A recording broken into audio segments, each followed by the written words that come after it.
언제나 필승! 네, 반갑습니다. 필승입니다. 자, 이번에 분석해드릴 기업은 메리츠 금융지주입니다. 자, 제가 증권사에 대해서는 꾸준하게 말씀을 드리고 있죠. 이번에 한국 증시, 특히 코스피 5천, 코스닥 3천이라는 어마무시한 그런 목표치를 내세우고, 심지어 코스피 5천은 이렇습니다. 그래서 코스닥 3천을 향해서 다시 한번 더 달리려고 하는 이번 정부 정책에 대해서는 사실 증권주가 직수혜라고 할 수 있기 때문에 그런 것입니다. 저는 그 중에서도 현재로서는 메리츠 금융지주에 투자를 진행하고 있고요. 약간의 수익을 내고 있고, 저는 현재도 계속적으로 지켜봐야 한다고 보고 있습니다. 일단 오늘 같은 경우는 코스닥이 그리고 코스피가 좀 기록적인 좀 하락을 하고 있어요. 지금 보시면 코스피가 5.16% 하락하고 있고요. 코스닥은 4.44% 하락을 하고 있습니다. 그런 가운데에서 이 메리츠 금융지주는 1% 이상 상승을 해주고 있어요. 그 정도로 이번 하락 때 가장 안정적인 작은 피난처로 메리츠 금융지주가 평가받고 있다는 것이고, 그도 그럴 것이 지금까지 미리부터 조정을 받아왔다는 점이 있었고요. 특히나 이제 올해, 내년, 내후년까지 이제 50% 순이익의 50% 가량을 주주 환원에 쓰겠다라고 밝힌 만큼 사실 주주 환원에 가장 적극적인 그런 금융사라고 할 수 있고, 특히나 증권사를 가지고 있기 때문에 증권에 대한 호황기, 이런 주식에 대한 혹은 주식에 대한 관심이 올라오는 시점에서는 증권사가 수혜를 안 받을래 안 받을 수가 없는 상황이고, 이에 따라서 실적이 매우 좋아질 기회를 받은 동시에 주주 환원을 적극적으로 하고 있기 때문에 사실 가장 안전한 피난처로서 역할을 하고 있는 것은 맞아요. 그리고 이제 얼마 지나지 않아서 실적 발표가 될 것이고, 그리고 자사주 매입과 소각 계획이 발표가 될 것입니다. 저는 이번에도 메리츠 금융지주가 기존의 계획과 같이 이런 소각과 매입과 소각이 이루어질 거라고 보고 있는 것이고,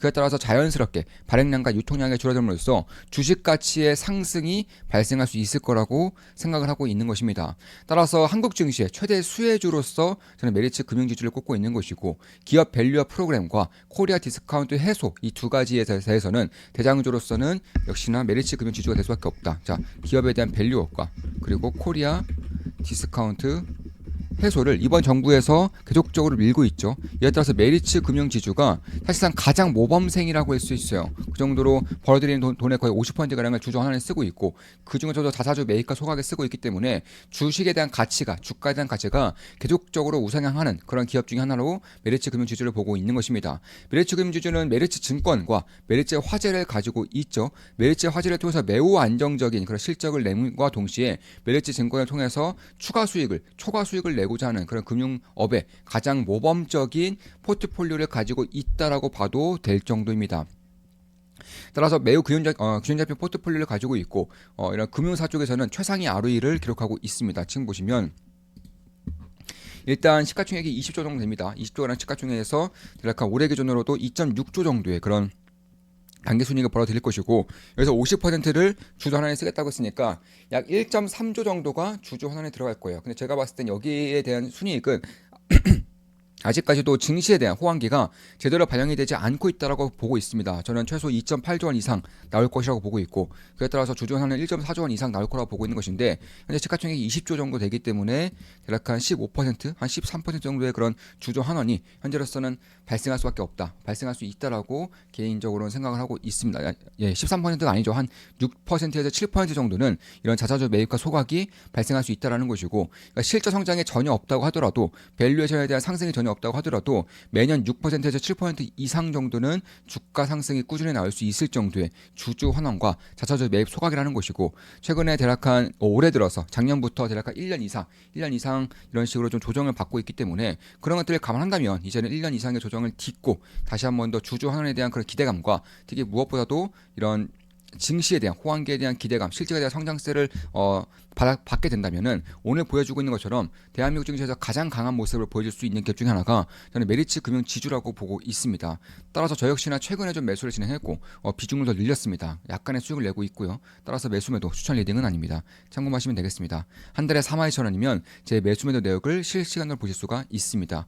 그래서 정부 정책 이전부터 메리츠 금융지주는 밸류업을 선제적으로 진행을 했고, 지금으로서도 가장 뛰어난 그런 밸류업을 가지고 있는 그런 기업이라는 것과, 이미 메리츠 화재와 메리츠 이제 증권을 100% 완전 자회사 시켰던 것이고, 주주 환원도 50% 정도를 해주고 있고, 앞으로도 한 2018년까지 해주겠다고 이미 못을 박았기 때문에, 그런 것들을 감안한다면 결국에는 전문 경영 체제를 운영함으로써 소유와 경영을 분리하고 성과기상의 성과 기반의 보상을 통해서 최고의 인재들을 유입하고 있단 말입니다. 이에 따라서 매우 안정적인 메리츠 화재를 통해서 현금을 끌어써서 증권에서 이제 초과 수익을 내는 그런 구조가 매우 안정적으로 발휘가 되고 있다는 것이고, 그에 따라서 ROE를 통해서 볼 수가 있어요. 지금 보시면 지금 금융사에다 불구하고 ROE가 무려 26 정도 되고 있습니다. 네, 올해 기준으로 대략 28 정도의 ROE를 받게 될 가능성이 높아요.